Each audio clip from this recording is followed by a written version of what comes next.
Bom dia a todos. Bom dia. Feliz sábado. Que a graça e a paz de Jesus esteja com cada um de nós.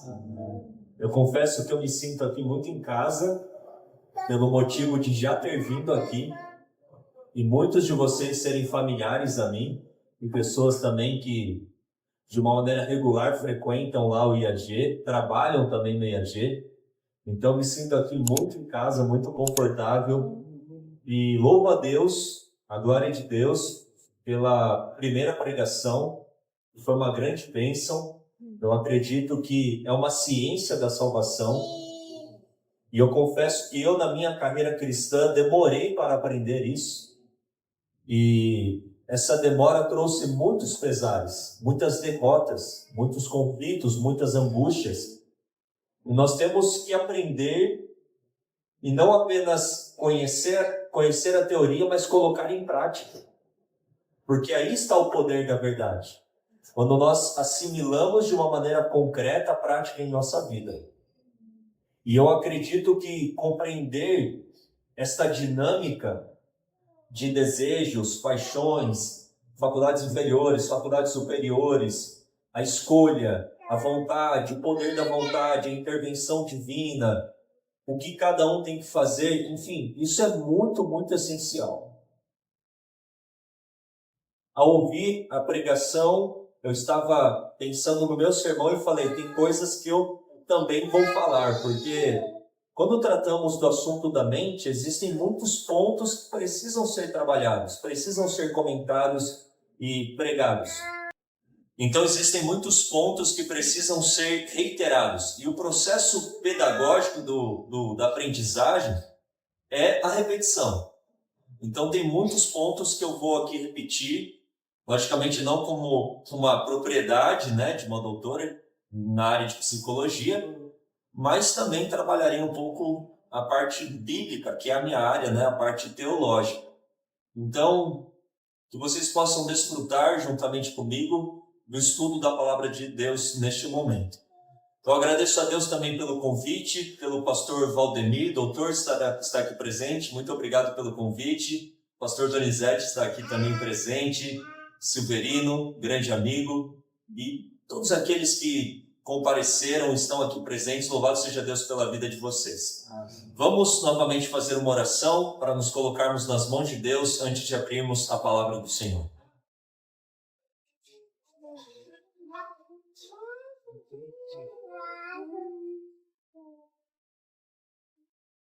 Santo Deus e amado Pai, nós nos colocamos inteiramente em Tuas mãos, porque somos totalmente dependentes do Senhor.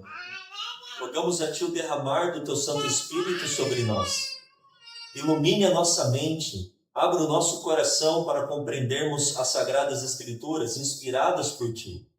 E que tudo aquilo que ouvirmos, pelo Teu poder, pela submissão da vontade a Ti, possamos colocar em prática.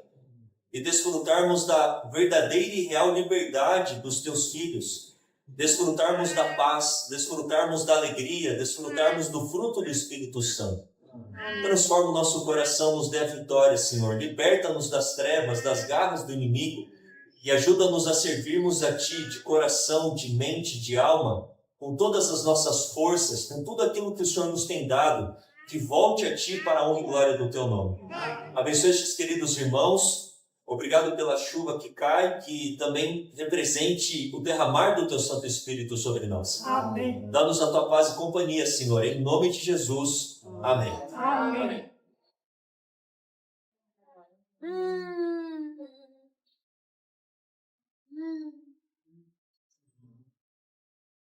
Existe uma mensagem a ser dada não apenas para o ambiente da igreja, do povo de Deus, mas para todo mundo, que é a preparação do caráter para a breve vinda de Cristo Jesus. Jesus está às portas.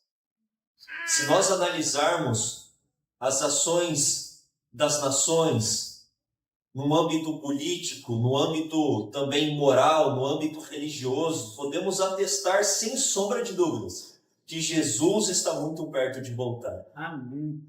Agora, o ponto central em relação ao retorno de Cristo para que o seu povo esteja preparado, para que a seara do mundo esteja preparada, tanto daqueles que serão colhidos e levados para os céus, como aqueles como uvas que serão pisadas no lagar de Deus, a seara precisa estar madura. E a maturidade da seara é a maturidade do nosso caráter. Amados, no tempo em que nós estamos vivendo, todo o caráter de todo ser humano da face da terra será desenvolvido ao máximo, ou ao máximo da semelhança de Cristo, ou ao máximo da semelhança de Satanás. Isso é terrível, queridos. Eu confesso que eu estremeço ao dizer isso, porque nós veremos uma geração completamente refletindo o caráter de Cristo, mas veremos também uma geração completamente endemoniada. Nós lemos aqui e acompanhamos o relato do endemoniado de Cafarnaum, e tem muitos outros relatos na Bíblia. Mas agora imaginem comigo, queridos, milhões, bilhões de pessoas endemoniadas, controladas 100% por Satanás. Que quadro terrível será pintado para todo o universo. Mas, ao mesmo tempo, será pintado outro quadro. Um quadro que estará vindicando o caráter de Deus. Um quadro belíssimo daquilo que Deus pode fazer na vida dos filhos ou das suas criaturas que se entregam em suas mãos. Milhares, milhões de pessoas, creio eu, refletindo o caráter de Cristo Jesus. Pessoas que não eram melhores daquelas 100% endemoniadas. Quem sabe eram piores. Mas por terem entregado a vida a Cristo foram completamente transformadas. Hoje nós estamos, amados, numa bifurcação. Vocês sabem o que é uma bifurcação? Passamos por muitas até chegar aqui, não é verdade? Esquerda ou direita? Nós estamos numa bifurcação na história do plano da redenção. E dia a dia, as nossas decisões estão determinando de que lado nós estamos caminhando. Então aquilo que nós estamos trabalhando, que a doutora está apresentando, que envolve a ciência da salvação, determina o caminho que estamos trilhando. Se iremos refletir 100% o caráter de Cristo ou 100% o caráter de Satanás. Que Deus nos abençoe nesta decisão. Deus quer que reflitamos o caráter dele. Mas a decisão é de quem? A decisão é nossa. Então, quando falamos de caráter, é sobre quem somos. O caráter é a nossa essência. O caráter pouco está relacionado, não estou falando que não está relacionado, pouco está relacionado com desejos, com uma ideia de uma vida transformada. Nós vimos isso. Quantas pessoas querem ser boas, quantas pessoas querem viver uma vida diferente, mas continuam praticando os mesmos erros? Porque o caráter ainda permanece defeituoso. É claro que existe uma relação, mas pouco tem a ver. O caráter é a nossa essência. É quem nós somos. Podemos, de uma maneira exterior, ter forma, aparência de piedade, como Paulo disse em relação, não ao mundo, mas em relação à igreja, que seria a condição do ser humano, tendo forma de piedade, mas rejeitando o poder de Deus. Mas lá no coração, predomina ainda o egoísmo, o orgulho, a cobiça, o ser mais amigo dos prazeres do que amigo de Deus.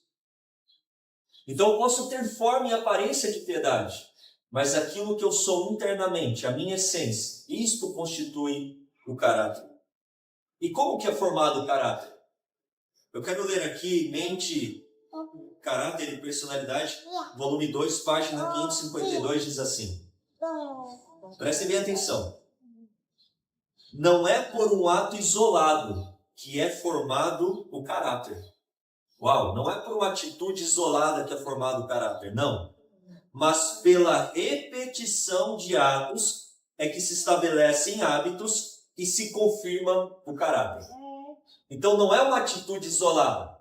São atitudes que vão formar um hábito e este hábito vai formar o caráter. para ter um caráter semelhante ao de Cristo, é necessário agir como Cristo agia. E a pergunta que surge é, como que Cristo agia? Porque eu quero ter um caráter semelhante ao de Cristo. É sobre isso que falaremos no decorrer do sermão. Nós iremos tentar entender como Cristo agia para termos um caráter semelhante ao de Cristo. Mas não se esqueçam, como que é formado o caráter? Não por uma atitude isolada, mas por atitudes repetitivas que formam um hábito, e este hábito vai formar o caráter. E nós sabemos da relação entre ações e a escolha. Ações, práticas e o exercício da vontade. Toda vez que vocês ouvirem a doutora falando vontade, Silverino vai pregar também vontade. Vontade não é sinônimo de desejo. Vontade é sinônimo de escolha. Tudo isso, vocês podem repetir isso comigo ou não? Vontade é sinônimo de escolha. Então, todas as vezes que vocês ouvirem essa palavra vontade, não tem a ver com desejo. Porque normalmente falamos, você está com vontade de comer essa comida? Pode ser que esteja no sentido de escolha, ou você decide comer isso, você está escolhendo comer isso, mas muitas vezes usamos a palavra vontade no sinônimo de desejo, não é verdade? É comum para nós isso. Mas isso atrapalha a compreensão da verdade bíblica. Vontade tem a ver com decisão, tem a ver com escolha. Então, responderemos a pergunta, e como que Cristo agiu? Porque eu quero ter um caráter semelhante ao dele. Responderemos esta pergunta durante o sermão. Para iniciarmos então a resposta a esta pergunta, nós devemos compreender como que Deus criou Adão e Eva, como que Deus criou a humanidade, por que nós somos constituídos. Vamos lá para Gênesis, no capítulo 1, versículo 26. O que diz? E disse Deus, façamos o homem, e o homem aqui é ser humano, ok? Tanto o homem como a mulher. Façamos o homem à nossa imagem, conforme a nossa semelhança. E domine sobre os peixes do mar, e sobre as aves dos céus, e sobre o gado, e sobre toda a terra, e sobre todo réptil que se move sobre a terra. Versículo 27. E criou Deus o homem à sua imagem, a imagem de Deus o criou, homem e mulher os criou. É muito importante entendermos sobre as faculdades. A doutora já comentou e eu quero repetir estes aspectos. Há dois tipos de faculdades que constituem nós, seres humanos. As faculdades superiores e as faculdades inferiores. É o que nos distingue dos animais. Quando falamos de faculdades superiores, falamos de três aspectos: a razão, o intelecto e a consciência. Memorizem isso, isso tem que estar escrito na mente de vocês. Faculdades superiores, razão, intelecto e consciência. E temos agora também as faculdades inferiores, desejos e paixões. Deus criou o ser humano com desejos e paixões, não pecaminosos, obviamente. Mas, quando Adão olhava para uma manga na árvore, o que ele sentia por aquela manga? Desejo. Salivava a sua boca. O desejo, por si só, ele não é errado. Prestem bem atenção, eu estou falando num contexto edênico. Adão e Eva no Jardim do Éden, antes do pecado. O desejo, por si só, ele não é pecaminoso neste contexto. Adão desejava as coisas. Olhava para sua esposa e sentia uma atração física por ela. Eva, a mesma coisa. Pela comida, pela alegria, pelo desfrutar a companhia de Deus, dos anjos. Sentir prazer na vida não é pecado. Ok? Não é pecado em si. Agora, as faculdades inferiores eram dominadas pelas faculdades superiores. Está claro? Então imaginem um cavalo. Quando eu selo o cavalo e subo sobre o cavalo, eu estou com as rédeas daquele cavalo. Se eu quero que ele vá para a esquerda, ele vai para a esquerda, direita, dou a volta. As faculdades, então, superiores, razão, intelecto e consciência, devem assim ter as rédeas dos desejos e paixões. Porque a partir do momento que nós temos uma inversão, as faculdades inferiores passam a dominar as superiores, aí está o problema. Vamos analisar agora o aspecto da queda. Olha comigo aí Gênesis, capítulo 3. Gênesis 3, versículo 6.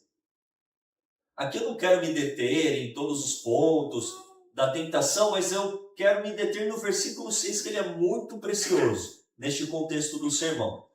O que diz? Gênesis 3, versículo 6. E viu a mulher. O que ela está? Vendo. Ela viu. E viu a mulher que a árvore era boa para se comer. Então o que ela teve por aquela árvore? Falem para mim. Ela viu aquele fruto certamente era um fruto belíssimo, era um fruto que atraiu a atenção também de Eva, não apenas por aquilo que ela pensou que o fruto daria a ela, mas também ela desejou aquele fruto. Assim como nós olhamos essa mangueira aqui, daqui a pouco a gente vai olhar para aquela manga e vai desejá-la. Eva olhou para aquela fruta e desejou aquela fruta. E por que ela desejou? Versículo 6. Era agradável aos olhos, e olha agora, e árvore desejável para dar entendimento. Tomou do seu fruto e comeu, e deu também a seu marido, e ele comeu com ela. Então, ela não teve apenas o desejo de comer aquele fruto porque era agradável aos olhos, mas ela imaginou que através daquele desejo satisfeito, ela teria algo que ela não tinha. E o que ela queria ter? O que Satanás fala para ela? Capítulo 3, versículo 5. É Satanás usando a serpente falando para ela. Fala assim, porque Deus sabe que no dia em que dele comerdes, se abrirão os vossos olhos. Olha agora.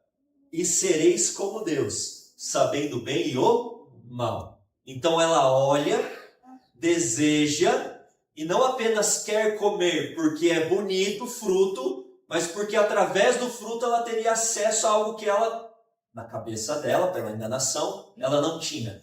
Ela seria semelhante a Deus. Mas calma aí. A gente não leu em Gênesis 1, versículo 26, que o homem e a mulher foram criados à imagem de Deus? Então o que Eva já era? Igual a Deus. Semelhante a Deus. Mas Satanás, pela enganação, fez com que ela pensasse que ela não era semelhante a Deus, que ela teria acesso a uma posição, acesso a um estado do ser que ela não tinha antes. Então, prestem bem atenção aqui. Satanás, ele tem oferecido para a juventude liberdade. Mas a verdadeira liberdade só há em quem? Em Cristo Jesus. Eva já era a imagem e semelhança de Deus. Mas ele ofereceu que ela fosse a imagem e semelhança de Deus. Mas era apenas uma enganação. E quando Eva toma a decisão, por mais que ela tivesse sido enganada, ela tomou a decisão, pegou o fruto e comeu, o que ela deixou? As faculdades inferiores dominarem agora as faculdades superiores. É como se o cavalo agora subisse em mim. Vocês entendem? Inverteu. O cavalo subiu. E agora o cavalo que vai pegar as rédeas e falar, agora você vai ver o que é bom agora eu que vou controlar você. E foi exatamente isso que a queda causou. A inversão das faculdades. Antes, as superiores dominavam as inferiores, mas agora os desejos, paixões dominam a consciência, dominam o intelecto, dominam a razão. A queda causou essa inversão, e não apenas isso. Agora os desejos e paixões se tornam também pecaminosos. Porque eu posso ter um desejo legítimo, sim ou não? Mas agora eu posso ter um desejo promíscuo.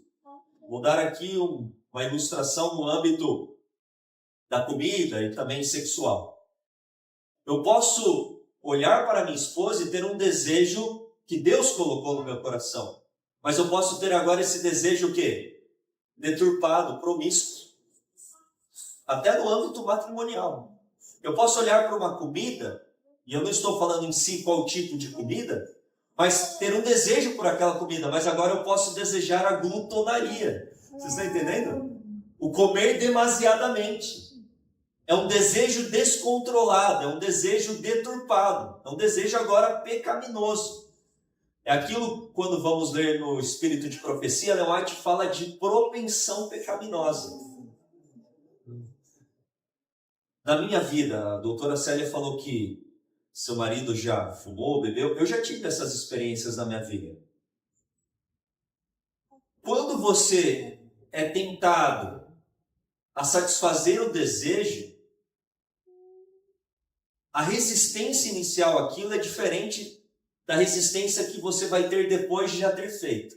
Ou seja, antes você tem mais capacidade de resistir do que depois. Compreende isso? A partir do momento que na sua mente você já criou um caminho, um leito de um rio, para aquela água correr é mais fácil. Então, para você dar o primeiro gole de bebida, você vai ter que enfrentar muitos pensamentos. A educação que você recebeu dos seus pais falando não faça aquilo, o conhecimento da palavra, o aspecto social, seus amigos. Vai vir um turbilhão de pensamentos para você tomar aquela decisão. Ou de não tomar, ou de tomar. Mas depois que você já decidiu satisfazer o desejo, o que acontece com a vontade? Com a decisão, com a escolha? Ela se enfraquece, ela fica enfraquecida, ela fica debilitada.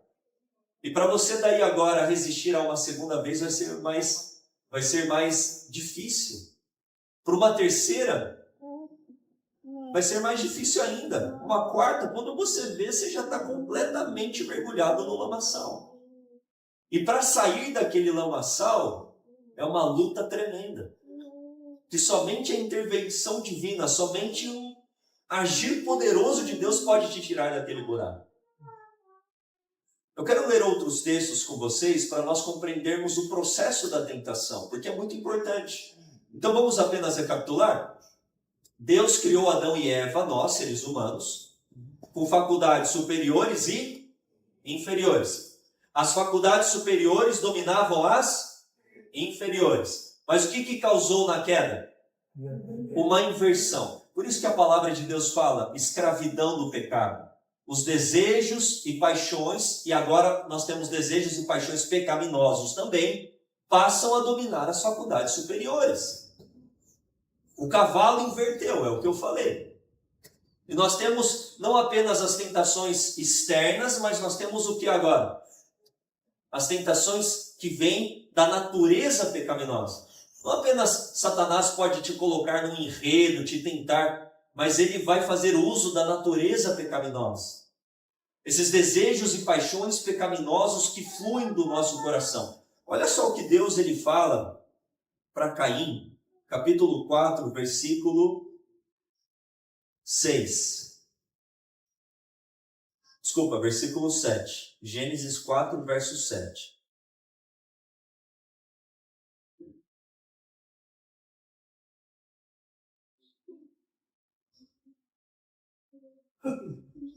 Acharam aí? Gênesis 4, 7 diz: se bem fizeres, não é certo que serás aceito. E se não fizeres bem, o pecado ele faz o quê? Jaz à porta. Olha agora. E sobre ti, presta atenção, ó. E sobre ti será o quê? O seu desejo. Mas sobre ele tu deves dominar. Tira o cavalo das costas, monta em cima dele e domina ele de novo. É o que Deus está falando para Caim. Agora, os desejos e paixões que antes eram saudáveis, criados por Deus, controlados pelas faculdades superiores, agora eles serão contra nós. Compreendem isso? Agora existe uma luta travada contra o nosso pior inimigo, que é o nosso próprio eu. Desejos, pensamentos, paixões estarão contra nós mesmos. Mas cumpre a quem dominá-los? Está falando que cumpre a Deus dominar em nós, mas cumpre a quem? Nós dominarmos com o poder de Deus. A doutora Célia falou da força da vontade. A vontade, ela tem força, mas ela por si só, sem o poder de Deus, nada faria. Entendem isso que eu estou falando? Qual é a maior força do universo? Sabe qual é? A força da vontade. Mas sabe qual que é o maior poder do universo? É o poder de Deus. Se nós unirmos o maior poder do universo com a maior força do universo, que é a vontade, Ellen White fala assim, que a nossa vontade se torna onipotente. Nós podemos fazer todas as coisas, dominar novamente os desejos e paixões, pensamentos pecaminosos. Está claro tudo isso que eu estou falando? Eu quero ler novamente. O pecado jaz à porta. Ele está lá. Não tem como. Não tem como. Ele estará lá. Desejos e pensamentos pecaminosos serão contra você diariamente, constantemente. Jaz à porta. Ele está lá. E sobre ti será o seu desejo, mas sobre ele tu deves dominar. Vamos entender o processo da tentação. Abra comigo lá em Tiago. E aqui, queridos, é algo muito, mas muito interessante que nós devemos meditar. Tiago, no capítulo 1.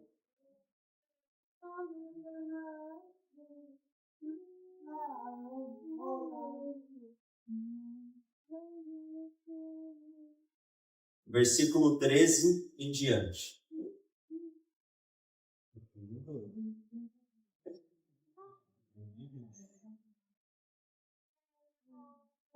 Tiago, capítulo 1, verso 13 em diante.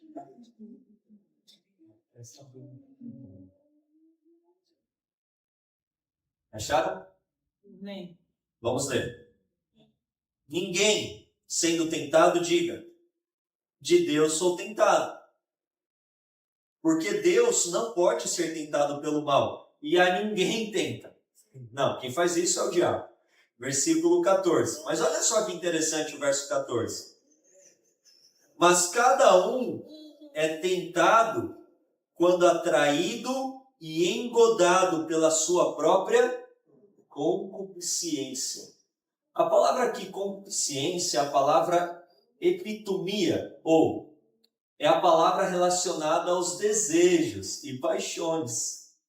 Que neste contexto já pós-queda, nós temos o que contra nós agora? Desejos e pensamentos pecaminosos, que de acordo com Gênesis 4:7, que Deus disse para Caim, seriam contra nós. Então Tiago está falando, como que você é tentado? Você é tentado por esses desejos e pensamentos pecaminosos. Você é atraído por esses desejos e pensamentos pecaminosos. Assim como Eva foi atraída pela serpente, mas para o fruto e o que o fruto poderia dar, você será também tentado desta forma. As pessoas mergulham na promiscuidade, no desejo sexual depravado, porque elas querem receber o quê? Em troca? Prazer. Sempre tem uma troca. Elas satisfazem o desejo, porque o desejo dará algo a elas. Mas este algo que o desejo dará, pecaminoso, será destruidor para a vida delas. Será destruidor para a vida física, será destruidor para a vida mental e emocional. De alguma forma vai destruir a vida da pessoa. Porque não há vida nessas coisas, apenas destruição. E aqueles que já mergulharam no mundo sabem que isso é verdade. Quando você está lá numa festa, bebendo, usando drogas, desfrutando de prazeres promíscuos, é prazeroso, claro que é prazeroso. O desejo pecaminoso satisfeito te trará algo. Mas depois que as luzes se apagam, o que permanece daí? Solidão, vazio, angústia, depressão. Eu me lembro de muitas, mas muitas vezes me sentir assim, o coração totalmente despedaçado, destruído, angustiado. Você olha para o seu corpo deteriorado. No dia seguinte, seu rosto, seu corpo, seu estômago, seu corpo totalmente debilitado. Daí você fala, o que eu estou fazendo da minha vida? E a mente muito confusa, as emoções. O diabo ele vai tomando domínio, ele vai destruindo, e ele vai deteriorando, vai degradando, até a pessoa chegar naquele nível que vimos no endemoniado de Cafarnaum, completamente dominada por Satanás.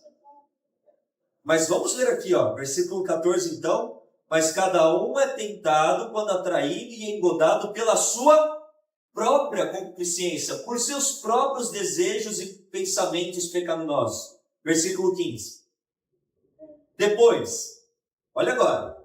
Depois, havendo a concupiscência concebido ou engravidado, então desejos, pensamentos pecaminosos são engravidados. A Bíblia está usando, o Tiago está usando uma ilustração. Esse desejo vai ser engravidado. E depois que engravidou, o que ele dá? Ele dá a luz ao quê? Ao pecado. E uma vez que o pecado nasceu, consumou, ele gera o quê? A morte e a destruição. Então prestem atenção. Eu estou aqui no ambiente, uma igreja, vamos dizer assim. Mas será que aqui eu posso ser tentado? Sem dúvidas. Por desejos e pensamentos pecaminosos.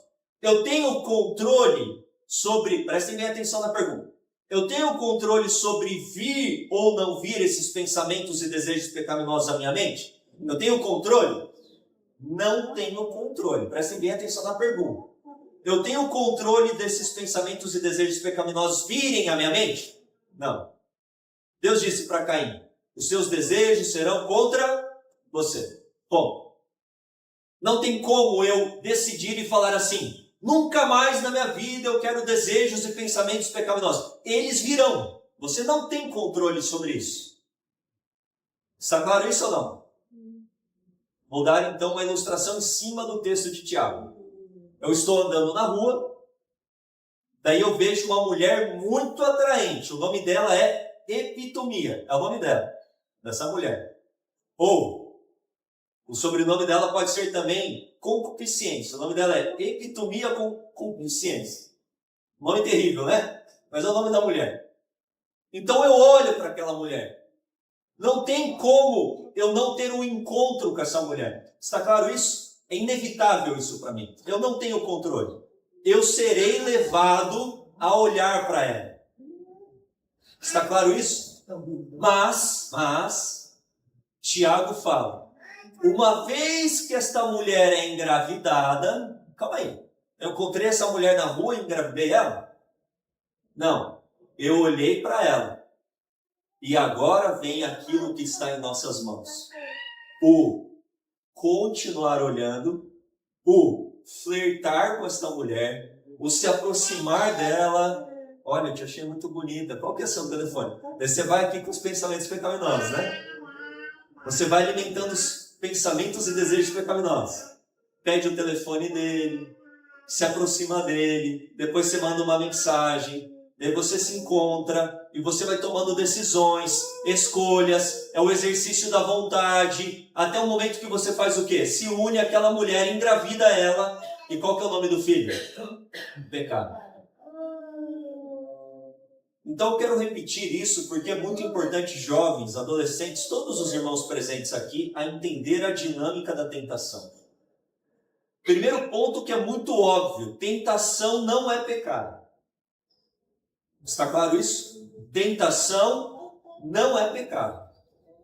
Agora, a partir do momento que eu me aproximo daquela mulher chamada Epitomia, exerço a vontade, exerço a escolha de me unir a ela, de satisfazer o desejo pecaminoso, aí vem o pecado, que pode ser apenas consumado aqui dentro, ou ele pode ter uma expressão exterior. Um pecado que tem uma expressão exterior de mim. Vou dar um exemplo. Alguém vem e me faz muito mal. O que vai surgir no meu coração involuntariamente? O que vai surgir no meu coração? A ira, a raiva, o ódio. Prestem bem atenção nisso que eu estou falando. Se alguém vem e me faz mal, involuntariamente surgirá isso no meu coração. O quê? A ira, a raiva, o ódio, a vingança. Mas do jeito que essa coisa veio, eu preciso agora tomar uma decisão. engravidar isto ou não? Me unir a isto ou não? E aí vem o poder da vontade, o exercício da escolha. Porque eu tenho uma decisão para tomar. Repelir estes pensamentos e ocupar então a mente com as coisas de Deus, ou satisfazer esses desejos, impulsos e sentimentos pecaminosos. E é aí que as pessoas falham. E é aí que muitas vezes nós falhamos. Nós pensamos que pelo simples fato da ira ter vindo, eu já pequei. Não, isso é tentação. Você está sendo tentado naquele momento. Mas agora você tem que exercer a sua vontade, escolha e falar: eu vou alimentar esta ira e odiar continuamente esta pessoa no meu coração. E quem sabe até ter uma atitude exterior de matá-la, de feri-la, de machucá-la, ou eu vou repelir este sentimento, repelir este pensamento. É uma decisão. E sabe a quem compete esta decisão? Não compete a Deus. A doutora falou isso e eu reitero. Não compete a Deus esta decisão. Compete a quem? A nós. Mas sem Deus você não vai conseguir fazer com que a sua vontade vá muito longe. Por isso que o poder de Deus tem que estar unido à força da vontade. Está claro isso, meus queridos irmãos? Isso é muito, mas muito precioso e importante para nós entendermos. Agora, depois de lermos aqui um texto do Espírito de Profecia, vai ficar mais claro o que constitui o caráter. E como que nós podemos agir como Cristo agiu, para termos um caráter semelhante ao que ele tinha. Olha só o que diz aqui, no livro Testemunhos para a Igreja, volume 5, página 310. Prestem bem atenção. Vocês, uma referência a todos nós, vocês devem conservar-se afastados do terreno encantado de Satanás. Sabe qual que é o terreno encantado de Satanás? Irmãos, pensem aqui comigo. Nós, involuntariamente, já temos desejos e pensamentos pecaminosos vindo à nossa mente. Qual que é o terreno de Satanás? Sabe qual é? Séries, filmes, músicas, qualquer tipo de alimentação que aflore o quê? As faculdades inferiores, que trarão mais e mais desejos pecaminosos, sentimentos pecaminosos, pensamentos pecaminosos. Você já não tem suficiente na tua vida? Eu já não tenho o suficiente na minha vida? E daí eu coloco lá na minha televisão, no meu smartphone, um filme que aparece uma mulher desnuda, que aparece violência, que aparece uma pessoa ricona e eu começo a almejar, imaginar o status, o poder da... Vocês estão entendendo isso? O terreno encantado de Satanás, meus amados irmãos, é qualquer ambiente, qualquer coisa que você coloque aonde? Nos olhos, nos ouvidos, na sua boca, nas suas mãos, que vai fazer com que aflore mais e mais pensamentos, sentimentos, desejos pecaminosos. E muitas vezes nós voluntariamente estamos nos colocando no terreno encantado de Satanás e clamando a Deus para nos tirar de lá. Não vá para lá. Não vá para lá. Quando a gente estuda Mateus capítulo 4 de uma maneira muito detalhada, em que Jesus vai ao deserto da tentação para ser tentado pelo diabo, tem ali uma verdade muito preciosa. Diz que Jesus foi guiado pelo Espírito ao deserto. Jesus não se colocou desnecessariamente no conflito da tentação. Vocês estão entendendo isso? Jesus foi ao deserto para ser tentado pelo diabo, não porque ele falou assim, agora é a hora dele ver. Agora eu vou por minha própria vontade. Eu vou me colocar lá no terreno do diabo. Não, ele foi guiado pelo Espírito. Vocês estão entendendo isso? É muito diferente. Existe um processo da tentação. Não se coloque num ambiente, não coloque coisas nos teus olhos, nos teus ouvidos, na tua boca, na tua mão. Não cultive amizades que estão aflorando os desejos e pensamentos pecaminosos. Porque nós já temos demasiadamente na nossa vida. Eles já vêm voluntariamente. Então, por que aflorar as faculdades inferiores? Por que alimentar a natureza pecaminosa? Por que fortalecê-la? Nós temos, como Paulo fala aos Colossenses, nós temos que fazer morrer a natureza pecaminosa e terrena. Querem ler isso comigo? E daí a gente continua esse texto de Ellen White aqui. Colossenses, lê comigo lá, capítulo 3, versículo 5.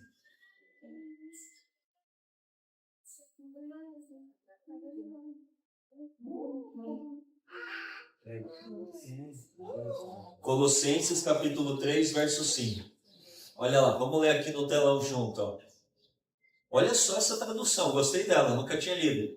Mais intensa. Diz o quê? Exterminai. Algumas traduções dizem aí, fazei, pois, morrer. Alguma tradução diz isso? Mortificai. Alguma diz fazer morrer. Fazer morrer. Olha só as expressões, fazer morrer, mortificar. Eu gostei dessa daí. Qual que é essa daí? Exterminar. Uau! É isso mesmo. Exterminai, pois, as vossas inclinações carnais. Uau, que texto precioso para nós. Como que eu extermino as inclinações carnais? Não me colocando no terreno encantado do diabo. Ei, desliga aquele videogame e joga fora. Pega lá os DVDs, pega lá o pendrive que você tem vídeos, faixas musicais e joga fora. Tira o terreno encantado de Satanás da tua casa e da tua vida. Rompa com as cadeias do pecado. Tome essa decisão. E ore a Deus e peça forças para que esta decisão vá avante. Deus vai te dar a vitória. Deus vai te dar a vitória.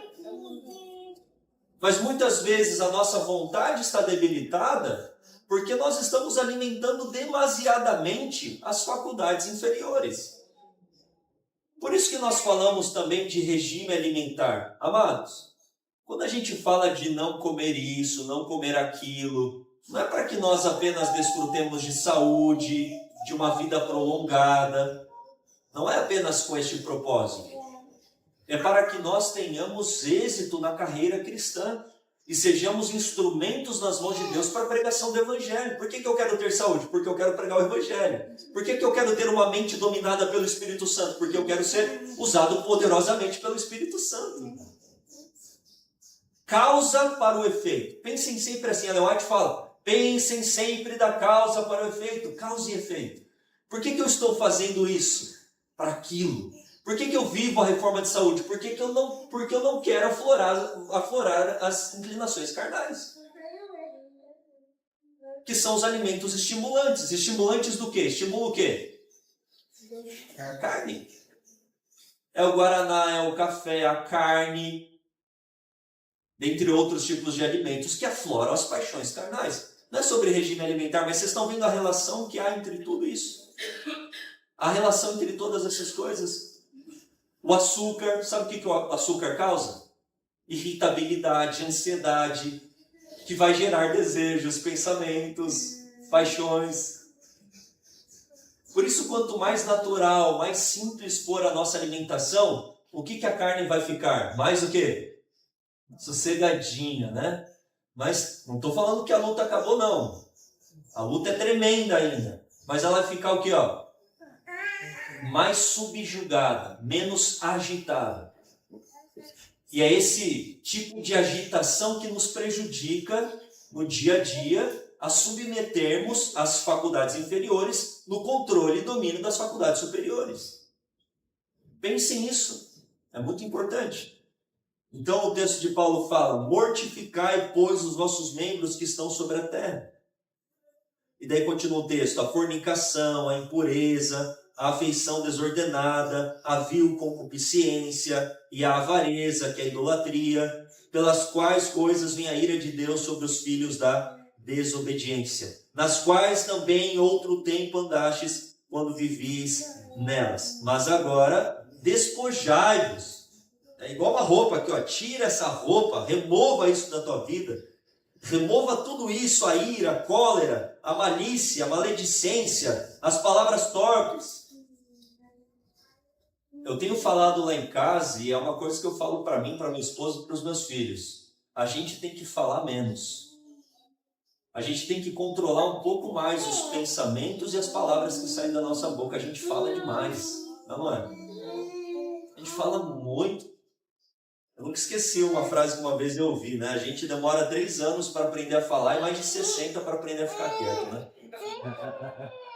Ela, mais de 60 anos para aprender. Então vem o sentimento, a gente não está com aquela barreira da mente. Vem o sentimento aqui, a gente já faz assim, ó. A mente, a razão e o intelecto devem ser uma barreira para o coração. Veio assim, ó. Opa, quem domina aqui é o Espírito Santo. Quem domina aqui é a minha mente entregue a Deus.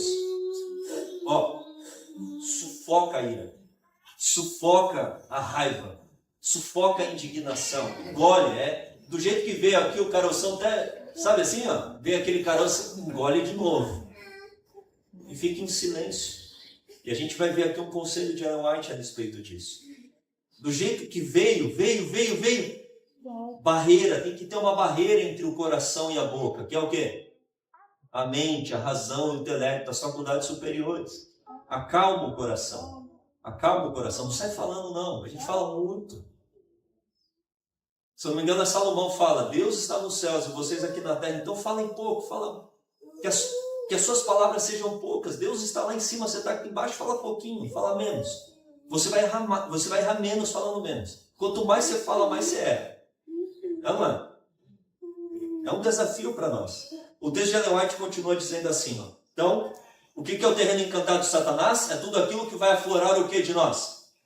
As paixões carnais. Esse é o terreno encantado de Satanás. Vocês devem conservar-se afastados do terreno encantado de Satanás e não permitir que a mente se desvie da fidelidade para com Deus. Por meio de Cristo podem e devem ser felizes e adquirir hábitos de domínio próprio. Até seus pensamentos devem ser levados em sujeição à vontade de Deus e seus sentimentos sob o domínio da razão e da religião. Sua imaginação não lhes foi dada para que se lhe permitisse correr desenfreada. Olha só, é subir num cavalo e falar assim, ó, pá, vai! O que vai acontecer em cima de um cavalo desenfreado? Você vai cair. Então, esse negócio de deixar os pensamentos fluírem, não, isso não é cristianismo. Sentimentos fluir, não. Eles têm que estar sempre dominados. Sua imaginação não lhes foi dada para que se lhe permitisse correr desenfreada de acordo com a sua vontade, sem nenhum esforço para restringi-la ou discipliná-la. Olha agora, se os pensamentos forem maus, maus serão também os sentimentos. E os pensamentos e os sentimentos combinados constituem o caráter moral. Uau! Quando julgam que, como cristãos, não lhes é requerido restringir os pensamentos e sentimentos, vocês são levados sob a influência dos anjos maus e convidam a presença e o domínio deles. Então, se eu desenfrear pensamentos, desejos pecaminosos, eu estou me colocando no terreno de quem? De Satanás. E eu estou falando, Satanás, anjos maus, venham cá, eu quero a presença de vocês. Podem dominar a minha mente, podem dominar a minha vida, eu quero isso mesmo que vocês estão para me oferecer. E daí eles vêm, entregando aquilo que eles prometeram, mas eles vão destruir a sua vida. O diabo odeia a raça humana. O diabo, você tem que entender isso, o diabo te odeia, ele quer destruir a tua vida. Mas ele não vai aparecer como um demonão, com chifres, ele vai aparecer com coisas prazerosas, aparentemente libertadoras, um prazer que você vai usufruir. Não dê rédeas soltas aos pensamentos e sentimentos. Se derem atenção às suas impressões e permitirem que os pensamentos sigam o rumo da suspeita, da dúvida, dos lamentos, vocês se acharão, então, entre os mais infelizes dos mortais e sua vida se demonstrará um fracasso. Uau! Então, meus amados irmãos, qual que é o conselho? Pegarmos os pensamentos e sentimentos e colocarmos debaixo da consciência, da razão, do intelecto, do exercício da vontade. Está claro isso? Olhou para a epitomia, não pega o número dela, não se relaciona com ela. Do jeito que veio, eu já tenho o meu amado, que é o Senhor Jesus Cristo. É desse jeito. É igual aquela ilustração, né, muito conhecida. Você pode impedir que uma ave voe lá no alto? Você pode impedir? Da mesma forma, nós não podemos impedir pensamentos e desejos pecaminosos virem à mente. Não tem como. Mas você pode impedir que essa ave faça o que na tua cabeça? Um ninho na tua cabeça. Então, quando este pensamento quiser fazer ninho, não. A minha mente pertence ao Senhor. E não só banir os maus pensamentos é necessário, mas nós devemos também inserir os bons pensamentos. É o que Paulo fala em Filipenses 4:8. Abra comigo lá em Filipenses, capítulo 4, versículo 8.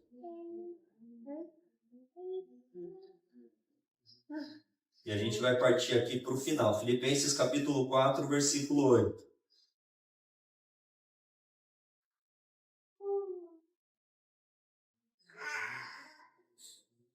Vamos ler ali. Quanto ao mais, irmãos, tudo que é verdadeiro. Então, se vier a mentira, a mente, o pensamento, o desejo de manipular, de enganar, de mentir, você tem que banir este pensamento. Está claro isso? Na minha cabeça não vai dominar. Mas agora você tem que colocar o que na tua cabeça? O que é verdadeiro, o que é honesto, o que está de acordo com a vontade de Deus. Tudo que é honesto, tudo que é justo, tudo que é puro, tudo que é amável, tudo que é de boa fama, se há alguma virtude, poder, e se há algum louvor, nisso pensai. Então foi tentado, baniu, já emenda um louvor em cima. Pense nos textos bíblicos e na palavra de Deus. Vá servir alguém, vá fazer o bem ao semelhante. Vá procurar a verdadeira fonte do prazer, da alegria e da felicidade, que é uma vida de serviço. Ocupe a sua mente com bons livros do espírito de profecia, com bons autores também que há. Não deixe a sua mente devagar. Qual que foi o pecado de Sodoma e Gomorra? Que trouxe ali um domínio praticamente completo de Satanás sobre aquelas cidades, que é um tipo do fim do mundo. O que foi? Jeremias fala, o que foi? Ociosidade e fartura de pão. Irmãos, o que é fartura de pão? É o terreno encantado de Satanás. Não está falando ali de abundância, está falando assim, ó, de extravagância nos apetites. Fartura de pão. O desejo que vinha, fazia. O desejo que vinha, fazia. E a ociosidade, mente vazia, desocupada, uma vida inútil. Fica lá encostado, não pensando em nada, só satisfazendo os desejos pecaminosos. Uma hora o diabo vai controlar 100% mesmo. É a realidade de Sodoma e Gomorra. Ocupe a tua vida com um trabalho útil, com pensamentos úteis, com uma vida de serviço. Ocupe, se desgaste. Fique tão cansado de servir ao semelhante que você não vai ter nem energia cerebral de olhar para a epitomia. Está claro isso? É assim que Jesus vivia. Se desgastava e se deixava ser gasto na obra de Deus, louvando a Deus, entesourando a palavra de Deus na memória, guardando a palavra de Deus no coração, citando os versos bíblicos. Não deixe a mente devagar, não. Está lá no carro, coloca lá um audiobook de Ellen White, coloca um louvor edificante. Não deixe a mente devagar. Não deixe ela desocupada. Trabalho útil. Eu vejo isso e a gente tem observado, né, amor, na vida das crianças. Quando eles estão meio desocupados, começam a causar em casa. Dá serviço para eles. Para lavar louça. Mano? Seus pai e mãe aí. Está desocupado, começa a dar problema. Um começa a brigar com o outro, dá aquela gritaria em casa. Dá serviço. Daí fica fininho, fica tudo certo. Paz no lar de novo. A ociosidade é a fartura de pão. Não entenda a fartura de pão como se é errado prosperar na vida. O problema não é o dinheiro, o problema é o amor ao dinheiro. O problema é você, na extravagância de sair satisfazendo os desejos, como o cavalo dominando a tua vida. Não pode ser assim. Ou montar no cavalo, dar um tapa na bunda sem estar com as rédeas nas mãos, vai cair. Vai se acidentar. Mente, caráter e personalidade volume 1, página 325. Esse texto você tem que guardar no teu coração, é muito, muito precioso. Olha só, falamos de vitória sobre o pecado, de transformação do caráter, da necessidade de termos um caráter semelhante ao de Cristo. Olha agora, se não quisermos cometer pecado, temos de evitar seu próprio princípio. Qual que é o princípio do pecado? Nós vimos lá em Tiago. Está claro isso? O desejo pecaminoso unido com a sua vontade vai gerar o pecado. O desejo pecaminoso em si só não é pecado. A tentação em si só não é pecado. Tem que estar unida à vontade, à escolha, à decisão. Então você tem que evitar o princípio do pecado. Evitou o princípio do pecado, você não vai pecar. E qual que é o princípio do pecado? Olha agora. Cada emoção, sentimento e desejo, pensamentos, tem de ser mantido em sujeição, em domínio à razão e à consciência. Todo pensamento pecaminoso tem de ser instantaneamente repelido. Na hora. Para a câmara de oração, seguidores de Cristo. Está escrito ali? Está ótimo. Onde está? Ali. Para a câmara de oração, seguidores de Cristo, orai com fé e de todo o coração. Satanás está vigilante para enlaçar-vos os pés. Precisais ter socorro do alto, se quereis escapar de seus ardis. Prestem atenção na dinâmica desse texto. O pensamento ele tem que ser repelido o quê? Instantaneamente, pelo exercício da vontade, da escolha. Mas isso por si só vai bastar? Sim ou não? Não. Vá orar. Vá cantar um hino. Vá citar a palavra de Deus. Busque a Deus. Porque a sua vontade, repelindo os maus pensamentos e desejos pecaminosos, unido ao poder de Deus que virá mediante a oração e o derramar do Espírito Santo sobre a sua vida, te dará a vitória. Louvado seja Deus por isso. Amém. Muitas vezes nós pensamos que Jesus, por nunca ter pecado, não tinha esse tipo de conflito. Prestem bem atenção no que eu falarei aqui para vocês. Eu vou expressar aquilo que eu entendo. Eu estou repetindo isso. Aquilo que eu entendo. Tá bom? Tá claro isso? O que eu estou expressando não é um posicionamento oficial. É a maneira como eu enxergo as Escrituras. Jesus, ele tinha um desejo por comer. Mas ele não tinha a propensão pecaminosa que tínhamos pela glutonaria. Por quê? Porque a glutonaria vem em decorrência de uma queda. Jesus nunca caiu. Entendem isso que eu estou falando? Mas será que Jesus tinha este conflito entre desejos, faculdades inferiores e superiores? Sim ou não? Claro que tinha, meus amados. Jardim do Getsemane. Angústia. Ali ele estava sendo já o portador de pecados de toda a humanidade. Uma angústia tremenda no seu coração, sentindo o afastamento da presença do Pai. E ele começa a clamar, e por 3 vezes ele ora. E ele ora o quê? Pai, se possível, afaste de mim este cálice. Por quê? Porque aquilo, a ira de Deus, o cálice, ele estar se tornando portador de pecado, estava causando o que nele? Muita angústia. E angústia tem a ver com o que, queridos? As faculdades inferiores. Ele estava sofrendo por aquilo.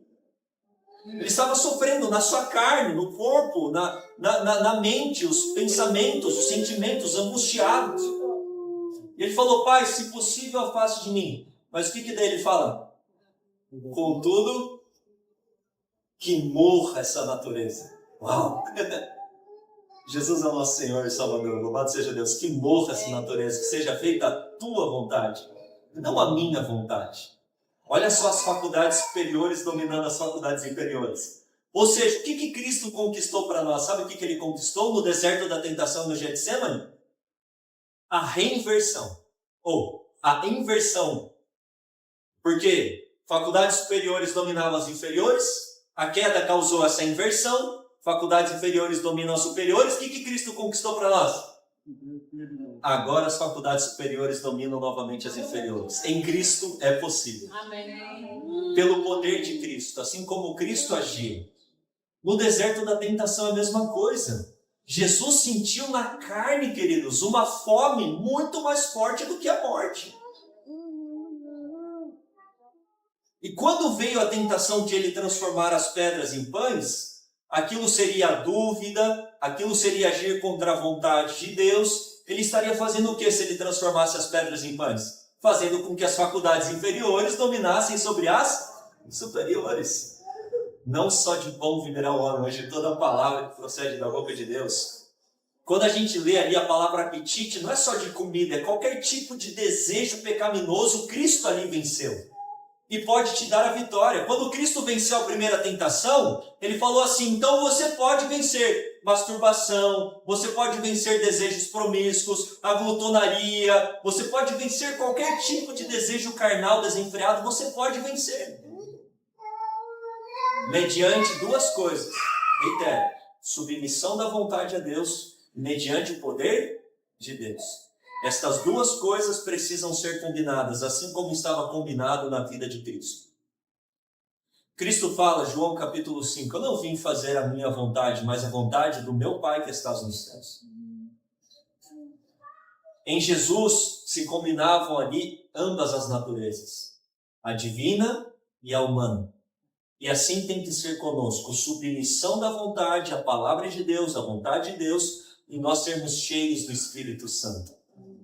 Vivendo uma vida assim, ocupada na causa de Deus, repelindo os pensamentos e desejos pecaminosos, alimentando os pensamentos, alimentando a mente com coisas espirituais e eternas. Aí está o segredo da vitória. Foi o que a doutora falou, foi o que eu estou reiterando. Esta ciência da salvação, a última geração, nós precisamos compreender assim, de uma maneira muito clara, porque se não entendermos e não praticarmos isso, não refletiremos o caráter de Cristo, e não refletindo o caráter de Cristo, Jesus não volta em nossa geração. Satanás não quer que conheçamos esta ciência. Eu não aprendi no teológico, eu fui aprender lendo por mim mesmo, a Bíblia e os testemunhos, conversando com as pessoas. A gente precisa entender essa ciência. Para a câmara de oração, seguidores de Cristo, orai com fé e de todo o coração. Satanás está vigilante para enlaçar-vos os pés. Precisais ter socorro do alto, se quereis escapar de seus ardis. Outro texto diz, pertence-vos, porém, manter toda emoção e paixão sob o domínio em cada sujeição ao entendimento e à consciência. Então, Satanás perde o poder de controlar a mente. Quando que Satanás perde o controle da mente? Quando sujeitarmos desejos e pensamentos no domínio da razão, do intelecto e da consciência, do exercício da escolha. Quando Deus tomar as rédeas da tua vida, você escolheu isso, entregou a Ele, Ele vai operar em você o efetuar e o realizar. Acha esse texto aí para mim? Desejar a todas as nações, página 77, ele inicia dizendo assim, vem o príncipe do mundo. Porque a gente fez uma perguntinha lá no início, não foi? Como Cristo agia? Porque se eu entender como Cristo agia, eu já expliquei Getsemane, deserto da tentação, nós vamos agir da mesma maneira e obter a vitória. Eu gosto de falar assim, Cristo obterá a vitória em mim. Porque, amados, muitas pessoas falam que esse processo de cooperação entre Deus e o homem, parece que tem mérito humano nisso daí, não é? O exercício da vontade, parece que... Amados, não existe contribuição com Deus. Você não está contribuindo com nada, não. A justiça é 100% de Jesus. Você está cooperando com Deus, porque é o meio em que Deus ele nos salva. Ele não vai escolher por nós. Nós temos que exercer a escolha. E o exercício da escolha é cooperação com Deus, não contribuição. Ninguém vai contribuir com uma obra para a justiça de Cristo. Vamos supor que esse terno aqui, é a vestimenta, o caráter de Jesus que é colocado sobre mim. Não tem um fiozinho meu aqui que é uma obra minha. Vocês estão entendendo isso? Eu não estou contribuindo, não. Eu só estou cooperando. Jesus, pode colocar em mim. Vocês estão entendendo? Porque se eu ficar com o braço assim, eu não coloco roupa nenhuma, não. Eu tenho que abrir os braços. Eu tenho que aceitar, eu tenho que exercer a escolha. Mas a roupa é inteiramente dele. Está claro isso que eu estou falando? Não existe mérito no exercício da escolha. A escolha não é meritória. A escolha é um dever que nós temos que desempenhar. Muitos confundem e rejeitam esta verdade porque parece que a gente está defendendo aqui uma salvação pelas obras. Não. A gente está falando de um papel que nós temos que desempenhar. Não estou falando de obras. Obras é fruto de eu estar em Cristo. Obras é fruto do Espírito Santo. Obras é eu estar em Cristo e Cristo viver em mim e Ele vai vencer o pecado em mim. Amém? Amém. Essas obras que eu tenho são obras de Jesus em mim. É diferente. Não são obras minhas. São obras de quem? De Jesus em mim. Essas obras que eu tenho de justiça é mérito dele, não é meu. Tá claro? Porque o Espírito é dele, o poder é dele. Mas eu tenho que cooperar com Deus. Achou esse texto ou não? Não. Se eu não me engano, é o capítulo que fala sobre a tentação. Mas eu vou lendo aqui, daí você vai achar. Diz assim: vem o príncipe do mundo, disse Jesus, ele nada tem em mim. Digita aí no aplicativo, ó, nada havia nele que correspondesse ao sofisma de Satanás. Eu queria a projeção desse texto porque vai ser importante para a gente fechar o sermão dessa manhã. Coloca essa frase assim, ó, nada havia nele que correspondesse aos sofismas de Satanás. Vamos ler, amados?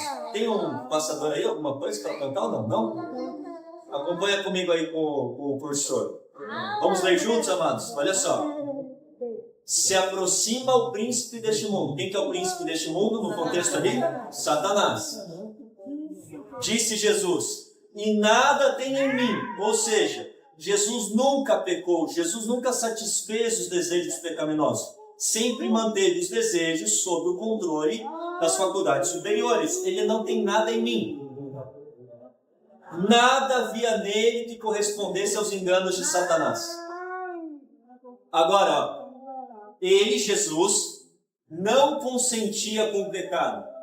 Nem por um pensamento cedia a tentação. Agora eu quero que vocês leiam bem assim, ó. O mesmo se pode dar conosco. O mesmo que? De não pecarmos nem por um pensamento. Eu estou falando que o pensamento pecaminoso não virá mais? Não, isso é a carne santa. Não é isso que eu estou falando, não. O pensamento virá. Mas quando ele vier, você tem que fazer o quê? Repelir. Mediante o exercício da escolha, da vontade, conduzir a sua mente e a sua vontade a Deus. E unido ao poder de Deus, este pensamento será o quê? Banido. E você vai ocupar agora os seus pensamentos com pensamentos eternos, espirituais, com a verdade de Deus. E você vai viver a vida de Jesus. Esta é a promessa de Deus para nós. O mesmo se pode dar conosco. Mas como? Olha lá. A humanidade de Cristo estava unida à divindade. Aqui está o ponto. Ele estava então habilitado para o conflito mediante a presença interior do Espírito Santo. Então você acorda, não ora, você não lê a Bíblia. O que vai acontecer durante aquele dia? Não recebe o batismo diário do Espírito Santo. O que as faculdades inferiores terão sobre a sua vida? Por mais que você seja cristão, aceitou a Jesus, conhece a verdade, se não for a presença interior do Espírito, você será escravo do pecado das faculdades inferiores. Não tem como. Não basta o exercício da vontade, tem que ter a divindade, tem que ter a natureza divina espiritual. Você tem que estar cheio do Espírito Santo, assim como Jesus estava. Não basta o exercício da escolha, você tem que estar cheio da presença do Espírito. E veio para nos tornar participantes da natureza divina, amém? O que é a natureza divina? É a habitação interior do Espírito Santo. Essa é a natureza divina. Volta lá que saiu. Enquanto a ele estivermos ligados pela fé, permaneçam em mim, João 15, o pecado não terá mais domínio sobre nós. Satanás perdeu o controle da mente. Satanás perdeu o domínio sobre nós. E não existe uma verdade que Satanás mais tema do que essa aqui. Porque essa é a verdade que faz assim, ó, com as cordas do pecado em relação à nossa vida. Deus nos toma a mão da fé e a leva a apoderar-se firmemente da divindade de Cristo, a fim de atingirmos a perfeição de caráter. E atingindo a perfeição de caráter, Jesus volta e fala: esses são meus filhos, vão para o céu. Tem a continuação do texto, pode baixar um pouquinho. Tem mais um parágrafo, e a gente termina com ele. Agora vem a resposta da pergunta, né? E a maneira por que isso se realiza, Cristo não a mostrou. Por que meio venceu no conflito contra Satanás? Pela palavra de Deus. Unicamente pela palavra pôde resistir à tentação. Está escrito, dizia, e são-nos dadas grandíssimas e preciosas promessas, para que por elas fiqueis participantes da natureza divina, havendo escapado da corrupção que pela concupiscência há no mundo. Toda a promessa da palavra de Deus nos pertence. De tudo que sai da boca de Deus, havemos de viver. Quando assaltados pela tentação, não olheis as circunstâncias ou a fraqueza do próprio eu, mas ao poder da palavra. Pertence-vos toda a sua força. Escondi a tua palavra no meu coração, diz o salmista, para eu não pecar contra ti. Pela palavra dos teus lábios, me guardei das veredas do destruidor. Salmo 17, versículo 4. Amados, que tudo isso que eu falei, que a doutora falou, que ela vai falar de novo, eu tenho certeza, que o Silvio vai trazer à tarde, que tudo isso não seja uma teoria, mas seja algo operante. A fé tem que ser o quê? Operante, praticante. E a fé operante, que se apodera da palavra de Deus, da natureza divina, que recebe diariamente o Espírito Santo na vida, que submete a escolha à vontade de Deus, será uma fé vitoriosa em Cristo Jesus. Amém? Que Deus abençoe a vida de cada um de nós. Amém. Que essas verdades estejam aqui, no coração. E a partir de hoje, de agora, possamos, pelo poder de Deus, colocar em prática. Amém? Que Deus abençoe a vida de todos nós. Em nome de Jesus.